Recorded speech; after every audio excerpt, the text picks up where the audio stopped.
Voyons dans un premier temps ce qu'est un signal et ce qu'est une onde progressive. À l'aide de ce logiciel Hatier, nous allons créer un signal S en un point d'espace, ici à la source. On démarre. Ce signal se propage ici tout au long de la corde, donc il se propage en une dimension.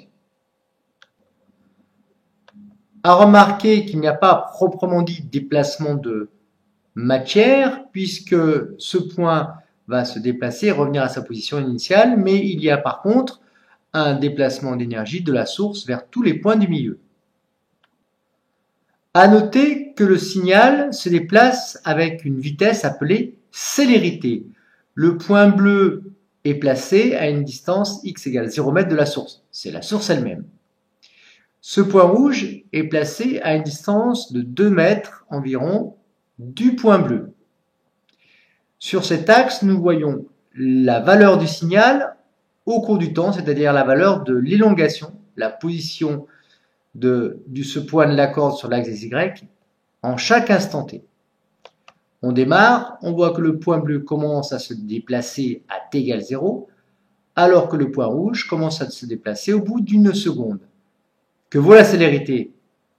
Eh bien, tout simplement, la distance parcourue qui est de 2 mètres, divisée par la durée de déplacement de 1 seconde, ce qui fait une célérité de 2 mètres par seconde. Une onde progressive à une dimension se propage sans atténuation ni déformation à célérité constante dans la direction d'un axe OX. Cette onde est représentée mathématiquement par une fonction S x de t de deux variables, la coordonnée x selon l'axe OX et le temps t. Sur cette animation, nous avons S, la valeur du signal sur l'axe des Y, et x évidemment, la position d'un point de la corde. La valeur S du signal est représentée sur cet axe vertical. Ici, nous avons S en fonction de x, et ici nous avons S en fonction du temps. Démarrons. À l'instant t, eh bien, nous prenons un instantané de la corde, c'est-à-dire que nous prenons une photo. Que vaut la valeur S à l'abscisse x égale 2 mètres, où se trouve le point rouge, et à l'instant t à peu près égale 1,2 secondes. Eh bien, nous voyons que ici, la valeur de S vaut environ 20 cm. Cela signifie que à une position x égale 2 mètres de la source, à l'instant t égale à peu près 1,2 secondes, eh bien, S de x à l'instant t vaut 20 cm. Remarque, les variations du signal au cours du temps se reproduisent de façon identique, mais avec un décalage de temps qui vaut taux dans le cas de cette figure. Nous pouvons l'observer également sur l'animation. Quand je démarre, observez les variations de S au cours du temps, du point bleu et du point rouge. On voit que ces variations sont identiques, mais il y a un décalage temporel. En effet, à l'instant t0, le point bleu commence à bouger, alors que le point rouge va commencer à se déplacer uniquement avec un retard taux qui dépend de la célérité et de la distance entre ces deux points. Un petit exercice pour ne pas s'assoupir. Déterminer le retard taux à la perturbation entre ce point bleu, observez bien l'écran, et ce point rouge.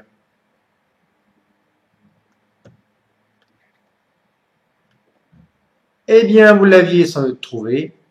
À l'instant t0 égale 0,74 secondes, le point bleu commence à se déplacer, alors qu'à l'instant t1 égale 2,54 secondes, le point rouge commence à se déplacer. Le retard taux à la perturbation vaut bien donc 2,54 secondes moins 0,74 secondes.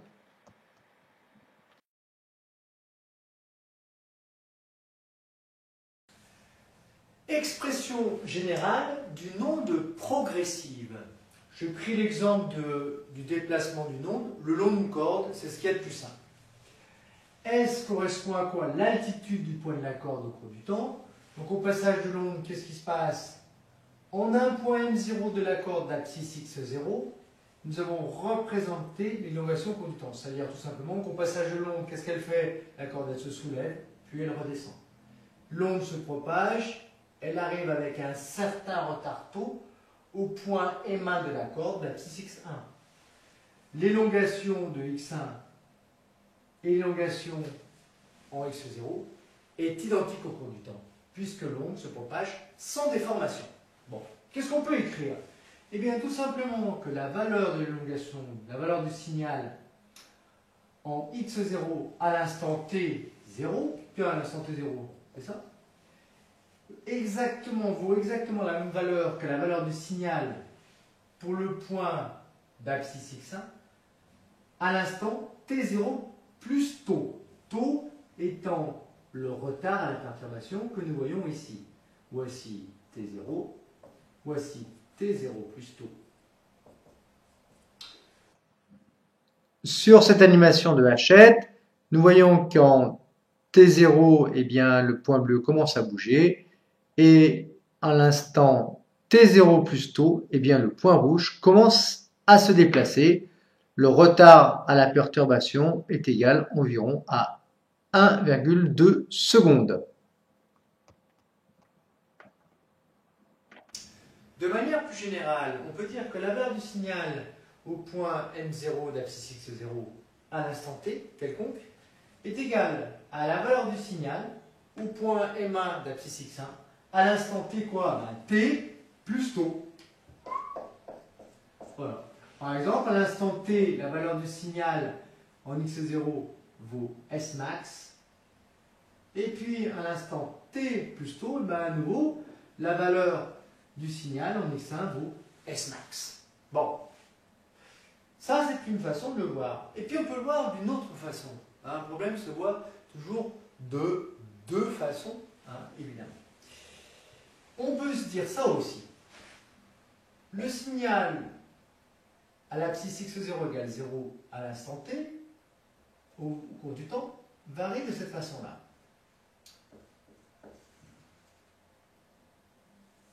Prenons maintenant le signal en x quelconque. Eh bien, on sait qu'il aura cette forme également. Plaçons-nous à l'instant t, ici, quelconque. Qu'est-ce qu'on peut dire? Eh bien, la valeur du signal à la position x à l'instant t est égale à quoi? Eh bien, exactement à la valeur du signal en x0 égale 0. À l'instant quoi? C'est pas t, mais c'est t moins taux. Ici, nous avons t moins taux. T moins taux que nous retrouvons ici.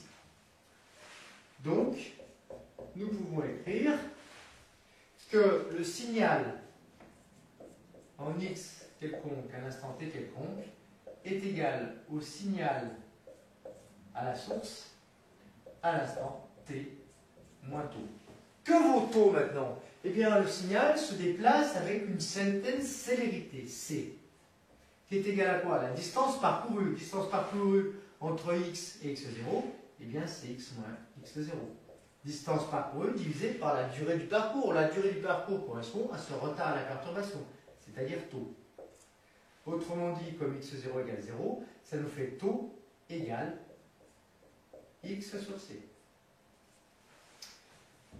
Le signal en x à l'instant t est égal au signal en 0 à l'instant t moins taux. Nous l'écrivons de cette façon-là. Eh bien, le signal en x à l'instant t est une fonction de quoi? Eh bien, du temps, t moins taux, et le taux est égal à x sur c, donc fonction de t moins x sur c. Voici la première expression mathématique du signal correspondant à cette onde progressive. Que se passe-t-il maintenant si l'onde ne se déplace plus dans le sens des x croissants, mais dans le sens des x décroissants? Elle passe d'abord en x0 et après en x1. Ici, nous avons représenté l'élongation de la corde au point d'abscisse x0, quel que soit t. Je vais vous demander dans un premier temps de déterminer à quel moment le front de l'onde atteint x0, à quel moment a-t-on en x0 la valeur S max, et à quel instant t, tq, que de l'onde, à quel moment l'onde quitte le point d'abscisse x0. Ensuite, en petit 2, je vous demanderai l'élongation d'un point de la corde, donc la valeur du signal en x1 à n'importe quel instant t, et puis quelle est l'expression de ce signal à n'importe quel instant t pour une abscisse x considérée. À vous de jouer. Bien, alors la première question simple. Première question, elle est toute simple. TF, à quel moment arrive l'onde au point d'abscisse x0? Eh bien, au bout d'une seconde. Tmax, il va correspondre à quoi? Tout simplement 3 secondes. À l'instant t égale 3 secondes, la corde est à son maximum d'élongation. La valeur du signal est alors à ce moment-là maximale à cet endroit.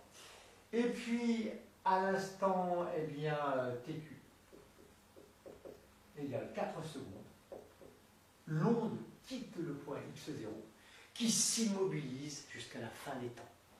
Bien. Que vaut maintenant la valeur du signal au point d'abscisse x1 à n'importe quel instant t?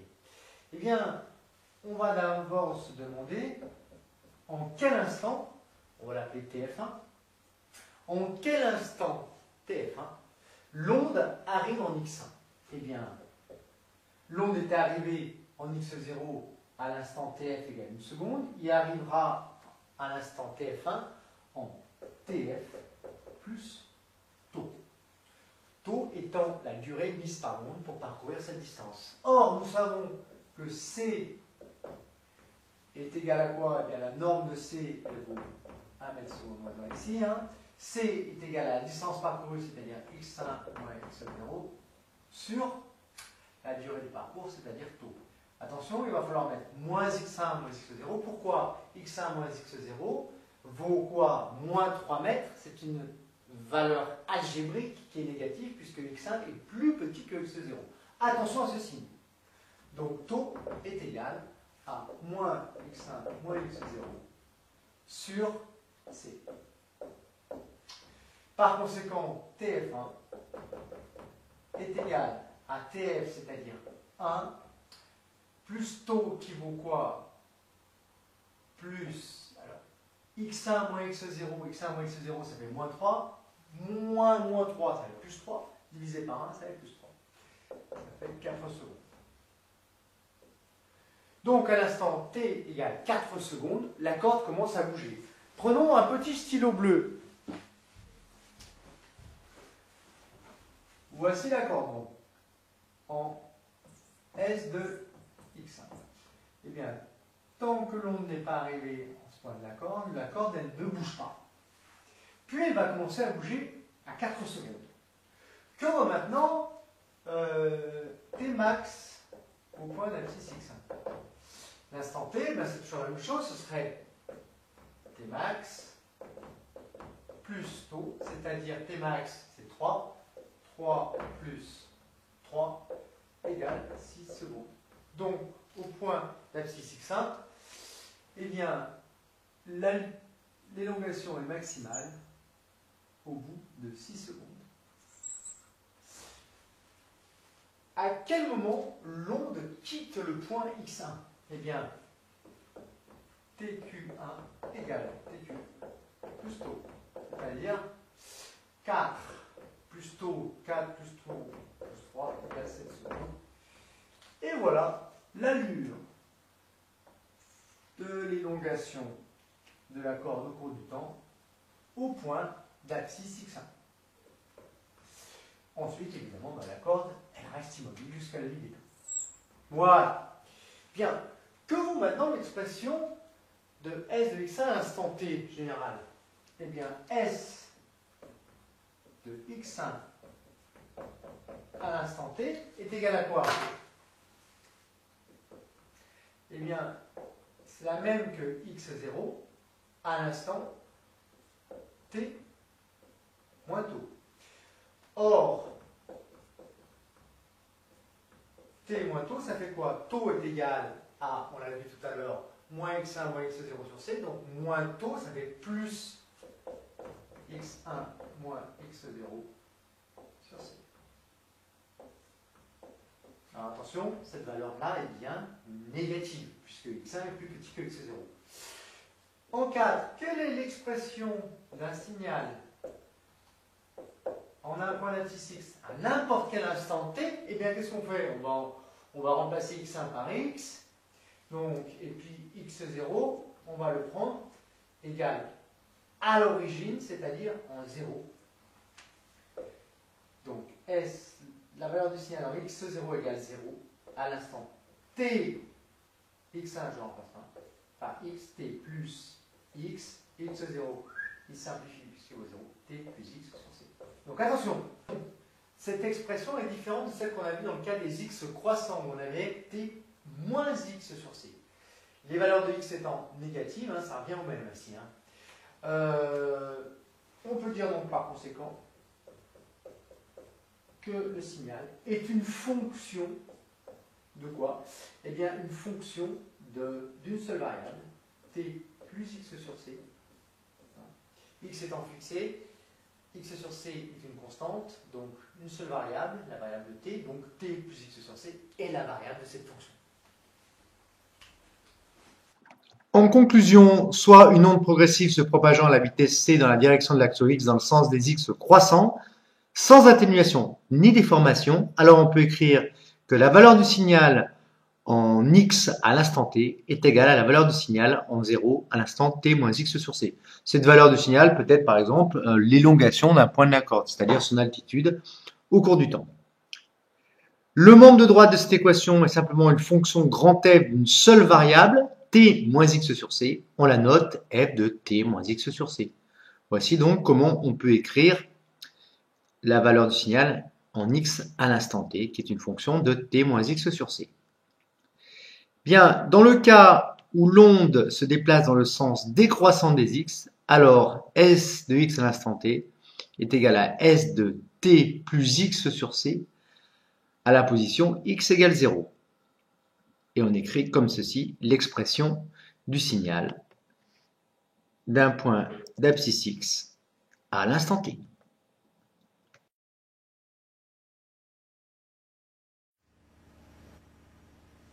Voici un signal qui se propage le long d'une corde bleue.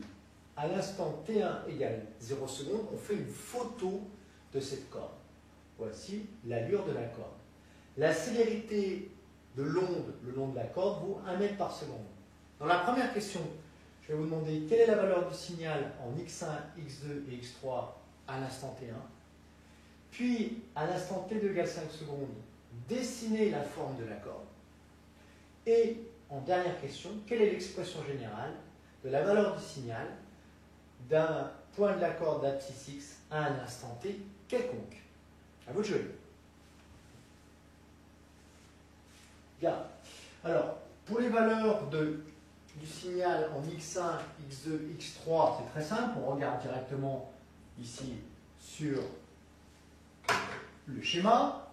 Donc, S de x1 à l'instant t1, eh bien, vaut quoi? Tout simplement 0. 0 quoi? 0 mètres. Ça veut dire que l'altitude du point de cette corde est nulle. Il s'arrête de bouger puisque le signal va dans cette direction et dans ce sens-là. S de x2 à l'instant t1 est égal tout simplement à la valeur maximale du signal, c'est-à-dire 2 mètres. Et puis S de x3 à l'instant t1, eh bien, vaut combien? 0 mètres. On le voit ici. C'est ce qu'on appelle le front de l'onde. Avant d'effectuer la question numéro 2, observons la forme de la perturbation le long de la corde à l'instant t1, à l'instant t2 à l'instant t quelconque. Nous voyons que dans les trois cas, la forme de la perturbation est identique. Elle est juste décalée sur l'axe des abscisses x puisque l'onde se propage avec une certaine célérité le long de cette corde. À t2 égale 5 secondes, où va se trouver le front de l'onde que je vais noter? Donc, x'3. Eh bien, ici, la célérité de l'onde c est égale à la distance parcourue, c'est-à-dire x'3 moins x3, divisé par la durée du parcours, c'est-à-dire t2 moins t1. T2 moins t1. Ce qui nous donne, eh bien, x'3 égale c facteur de t2 moins t1 plus x3. C'est-à-dire x'3 est égal à 1 fois t2 moins t1, ça fait 5 moins 0, c'est-à-dire 5, plus x3 qui est égal à 4 mètres, ce qui nous fait 9 mètres. Ça veut dire que le front de l'onde se trouve en x'3 égale 9 mètres. Voici x'3. De la même façon, que vaut x'2 ? Ben, on va reprendre l'expression littérale. x'2 égale c facteur de t2 moins t1 plus x2. Ce qui nous fait 5 plus 3 mètres. Voici x'2. Et ensuite, que vaut x'?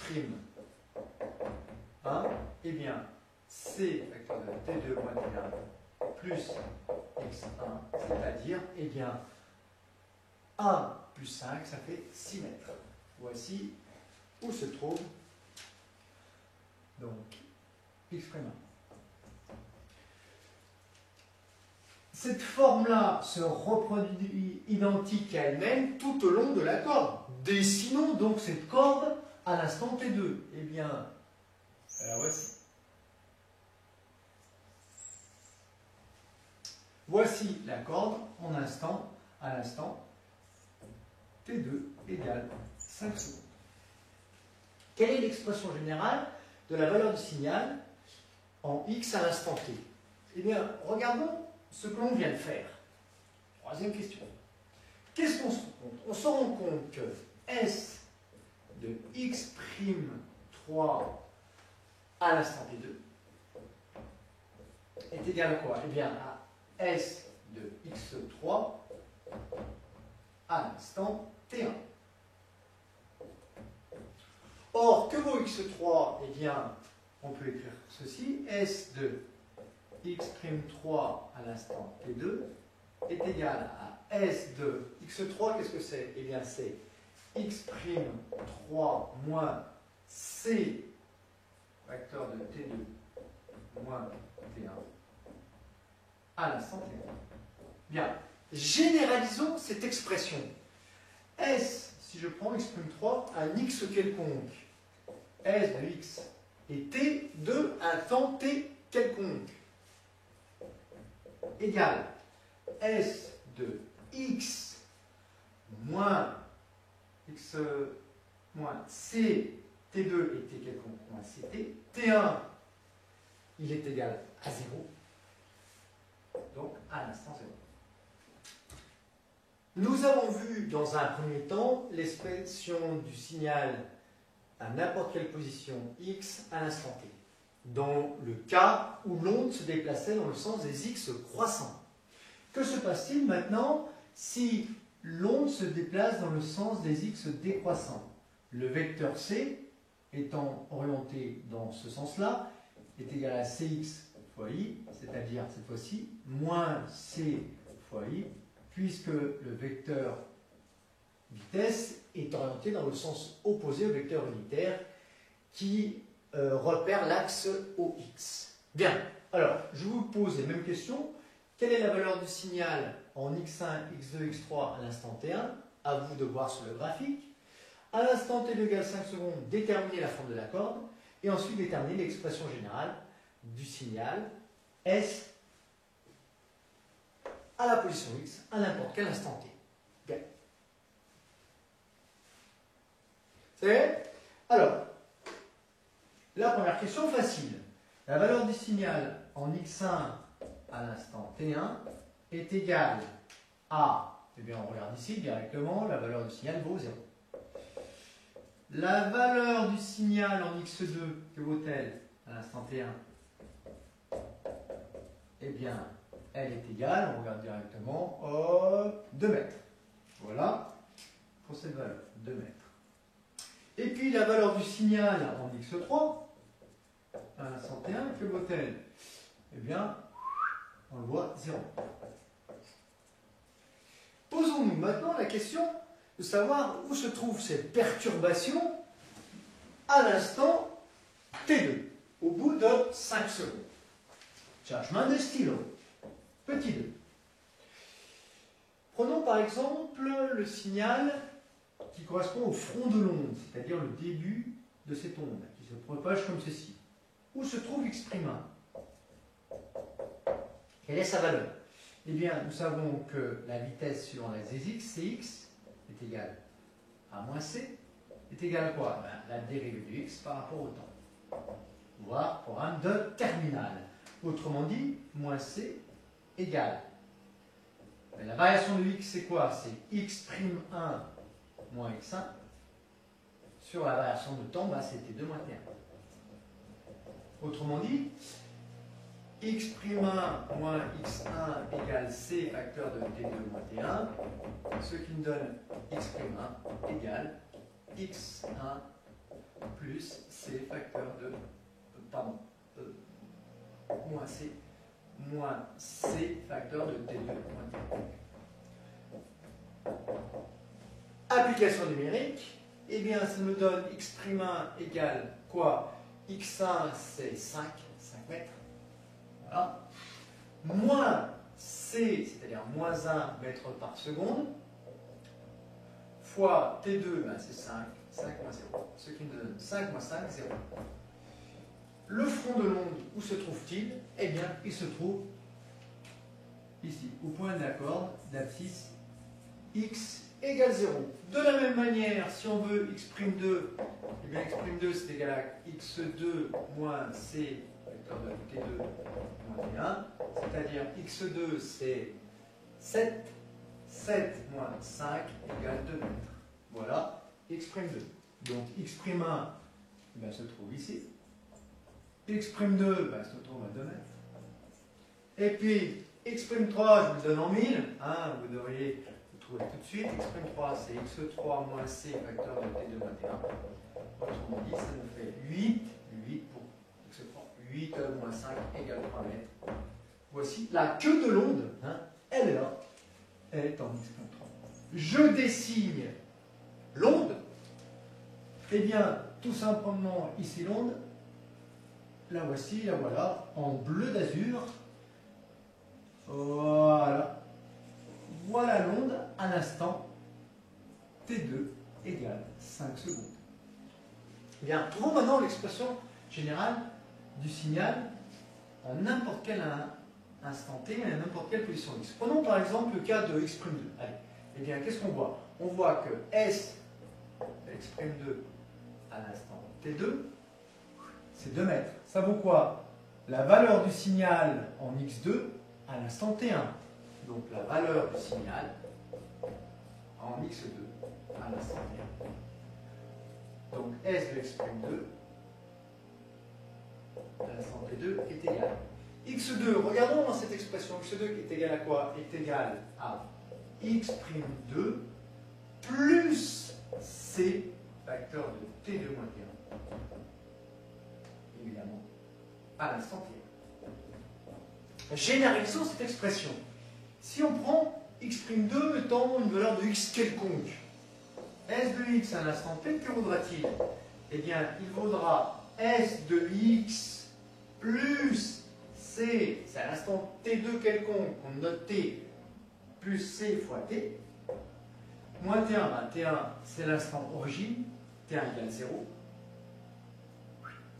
ça se supprime, à l'instant 0. Autrement dit, la valeur du signal en x à l'instant t est égale à s de x plus ct. lorsque l'onde se déplace dans le sens des x décroissants. X décroissants. Voilà, donc attention, les deux expressions sont différentes, suivant que l'onde se déplace dans les x, vers les x décroissants ou vers les x croissants. En conclusion, soit une onde progressive se propageant à la vitesse c dans la direction de l'axe OX dans le sens des x croissants, sans atténuation ni formation, on a alors la valeur du signal en x à l'instant t est égale à la valeur du signal en x moins ct à l'instant t égale 0. Le membre de droite de cette équation est simplement une fonction d'une seule variable, x moins ct. En effet, on fixe t, on fera une photographie de la courbe à l'instant t, c est une constante, t est une constante, seul x varie. Donc pour simplifier ce membre de droite, on dit que s de x de t est une fonction de x moins ct. S de x de t est une fonction de x moins ct. Voici pour le sens des x croissants. Si l'onde se déplace dans le sens décroissant des x, alors s de x de t égale s de x plus ct à l'instant initial. Et la valeur du signal en n'importe quel instant t à l'abscisse x est une fonction g, fonction de une seule variable, x plus ct. C fois t étant une constante, puisque, à nouveau, on fixe l'instant t, on prend une photo de la corde à l'instant t.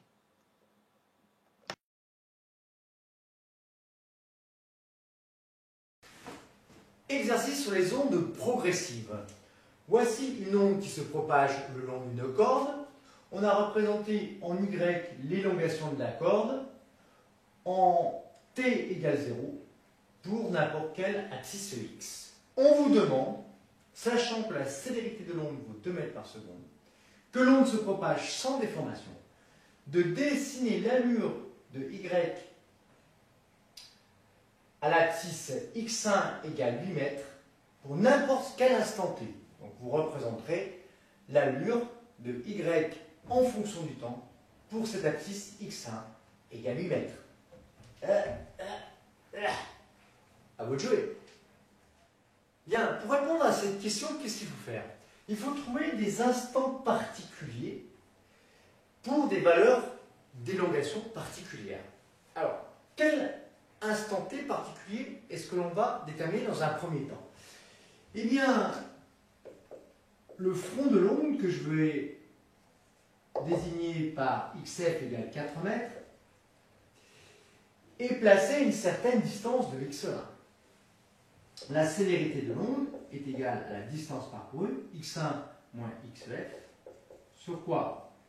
Sur l'instant t d'arrivée de l'onde au point d'abscisse x1, donc tf moins t0. t0, je le prends égal à 0. Autrement dit, à quel instant t l'onde arrive et commence à faire bouger vers le haut ce point de la corde, eh bien tf vaut quoi? x1 moins xf sur c. Autrement dit, x1 c'est 8, 8 moins xf 4 moins 4 divisé par 2, ce qui nous fait 2,0 secondes. Ça veut dire que de 0 à 2 secondes, eh bien, l'élongation du point de cette corde est nulle, ce qui signifie que la corde ne bouge pas. Et à partir de 2 secondes, elle commence à monter. Deuxième instant particulier. À quel instant est-ce que y sera maximum? On sait qu'à l'abscisse x à t égale 0, l'abscisse x égale 3 mètres, eh bien l'ordonnée y, donc l'élongation, est maximale. À quel instant l'élongation est-elle maximale au point d'abscisse x1? Eh bien, on reprend la même formule. On va appeler ici cette abscisse xs pour sommet. Donc ça correspondra à l'instant ts. ts égale quoi? Eh bien, la distance x1 moins xs divisé par c. Ce qui nous donne x1 8 moins xs 3 divisé par 2, ça veut dire 2,5 secondes. Donc au bout de 2,5 secondes, eh bien on aura l'élongation qui sera maximale. Ensuite, ceci, c'est la queue de l'onde. Elle est en xq égale 1 mètre. Elle est placée à une distance x1 moins xq.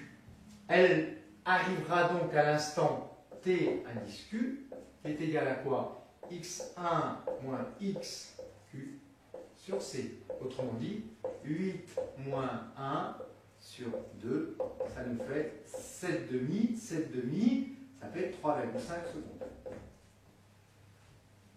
Donc, l'élongation de la corde sera à nouveau nulle en 3,5 secondes. Et puis ensuite, eh bien, qu'est-ce qui se passe demain? Quel que soit l'instant t, l'élongation sera nulle. Voici l'élongation au cours du temps de ce point M d'abscisse x1.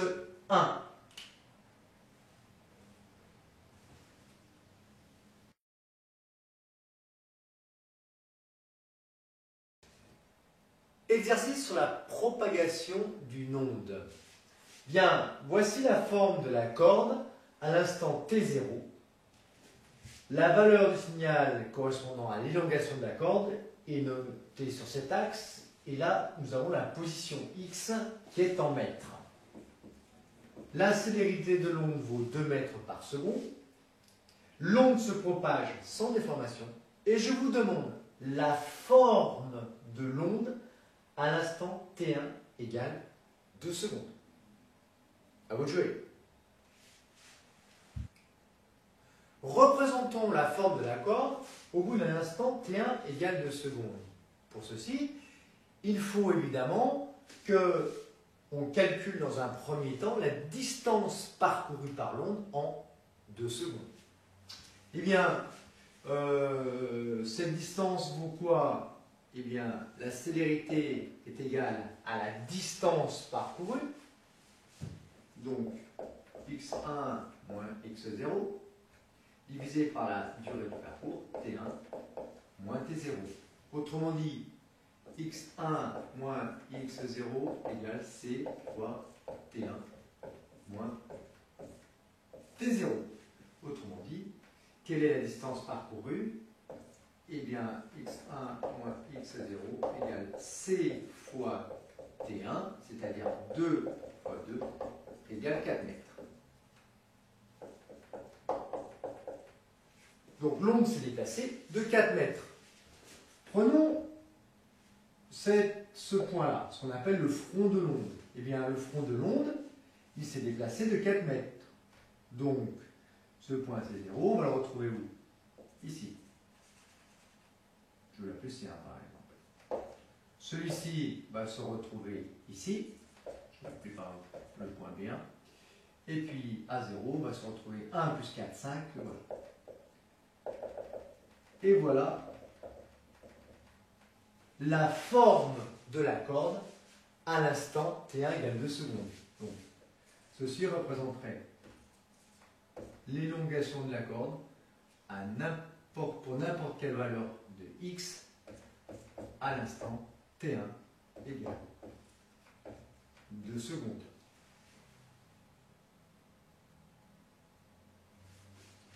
Et je n'oublierai pas de représenter le point 1 ici. Voilà.